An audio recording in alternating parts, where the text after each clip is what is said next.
Hello, everyone, and welcome once again to the Temple Institute Parsha class. My name is Gedalia Meyer, and I'm podcasting from Ma'ale Adumim in Israel. Lousy things happening are a permanent fixture of life. There is no avoiding them. We can convince ourselves until we're blue in the face that nothing bad is really happening, but that doesn't really do much as far as preventing the bad things from happening. We can read inspirational books and watch all kinds of videos demonstrating the awesome power of positive thinking, and it's all great. But it still doesn't keep those disappointments and unfair treatments from occurring at a regular basis. There is probably some sort of law of the universe that determines how often all that stuff actually hits the fan. There is no question that some people get way more than their fair share, and others seem to miss out completely on all those trials and tribulations. But there's also no question that everybody has to pay their dues, even if it is comparatively little. This is just the way things are and the way they always have been. It looks to remain so for the foreseeable future. But it sure would be nice if there was a way of making it so that those bad things weren't so painful. Perhaps everybody has their way of accomplishing this to one degree or another. It could be that focus on positive thinking. It could be always looking on the bright side. It could be seeing the suffering as some necessary penalty to pay for whatever sins one has done. It could even be the old, nothing really matters anyway, so why should I get so worked up over this little snag and the meaninglessness? These are all tried and true methods to ride out the bad times. Some work for some people and not for others. Some work at one time and not others. The important thing is to have some technique to get through the problematic period relatively unscathed. It sure would be nice, however, if there truly was a magic remedy that would actually turn those bad times into good times. While this does seem to be nothing more than wishing life was a fairy tale, there's no question that we all wish it were so. If there was a magic wand we could wave to make all our troubles go away, who wouldn't use it? It may come with its price, but on the whole, it's a good bet that almost everybody would grab it in an instant to get out of whatever jam they are in. This week's Parsha is called Metzora. That word refers to the victim of a certain biblical disease called tzara'at that seems to have resembled the age-old plague of leprosy. It could come with blotches or blisters on the skin that required a certain period of quarantine to clear up. It is clear that this particular manifestation of the disease was contagious, so the victim had to stay away from other people. The second type affected the clothing, also with discolorations of various sorts on almost any kind of material. The article of clothing, in this case, would have to be quarantined for a certain length of time and then re-examined. If the discoloration spread, the article of clothing would have to be burned, since this was a particularly malignant form of the disease.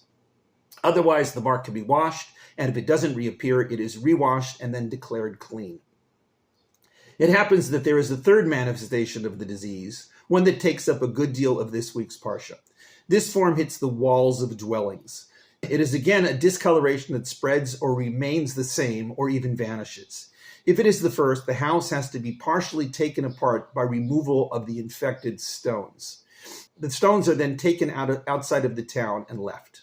If the mark returns even after this, the entire house must be demolished. While this may seem like a pretty harsh penalty for what appears to be nothing more than mold, this was considered to be a genuine disease that would severely endanger anybody who entered the house. In fact, during the entire time of quarantine for the house, nobody could come in. Anybody who was in the house for a certain minimal length of time during the time it had the discolorations was deemed diseased and had to go into a short quarantine until the evening.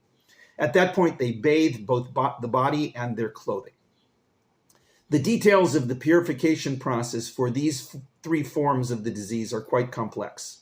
For the body, they involve various animal, bird, or flower offerings, some libations, pure spring water, and a few very specific items for sprinkling of oil or blood on the person involved.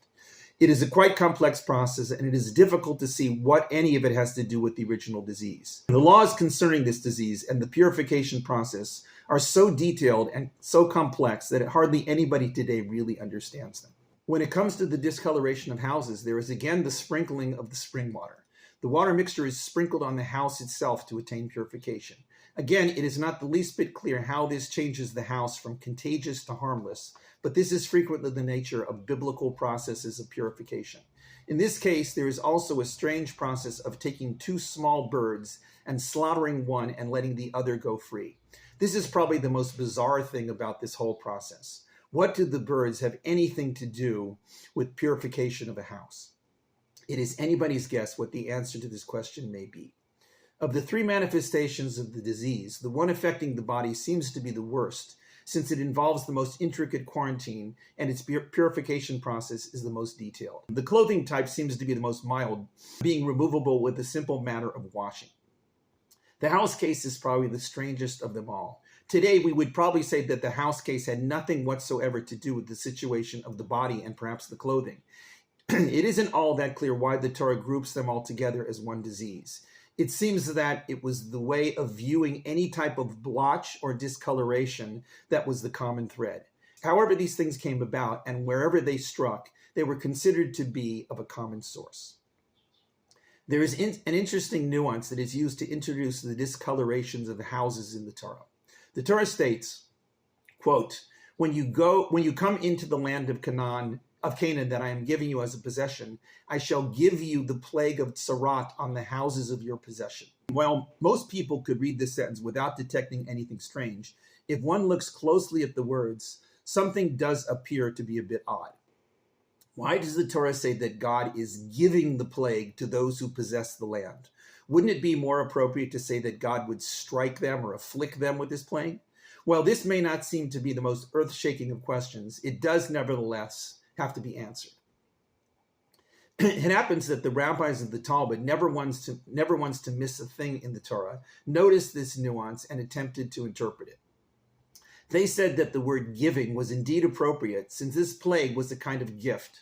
They explained this idea by the detail that sometimes the walls of the house, or even the entire house, would have to be dismantled. What would be there when the walls were taken apart?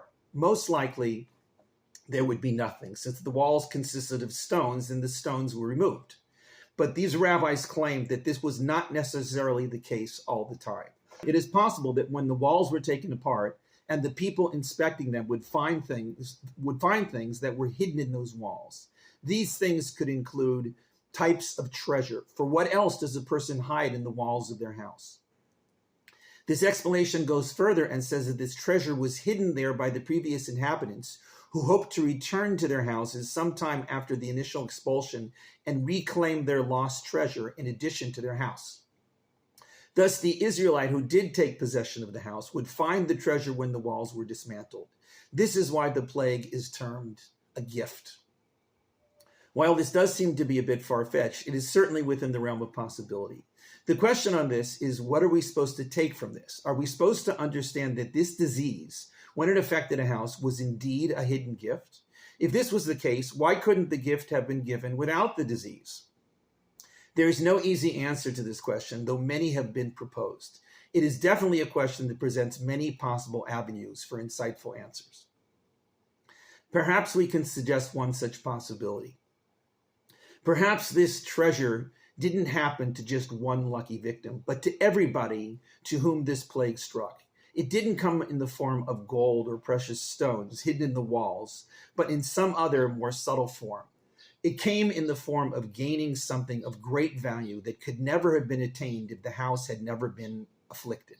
When something as drastic as the walls of a house having to be taken apart occurs, the person involved has to wonder why all this is happening. There's no question that this is a classic bad thing. Why did this happen to me? Why not to the person next door? There is no one-size-fits-all answer to this question, and we all ask it whenever we are uniquely hit by something awful. Why did it happen to me and not somebody else? Perhaps the treasure that could be gained is through the introspection that comes in attempting to answer this question. Why did it happen to me? It is a bit unfortunate that usually the only way that a person ever really digs deep enough into themselves is when they're going through something traumatic. But even so, those traumas can breathe spiritual life into an otherwise spiritually empty life. If it is the trauma and the introspection that could come as a result that is the treasure. There is no greater treasure in life than the ability and the experience of understanding what we are all about and what is unique about us that makes us different from everybody else. This is the hidden treasure that is given with that biblical plague, the wherewithal to discover the hidden flaws and the opportunity to rectify them. There is a silver lining behind those bad things that hit us when we least want them. The silver lining is that it may drive us to go through the painful process of introspection and transform ourselves into different people. It doesn't make the bad things go away by magic, but it certainly changes them into pretty good things when considering the bigger picture. Bad things will never go away, but they can be used to dig up a treasure that would be utterly inaccessible otherwise. Shabbat Shalom.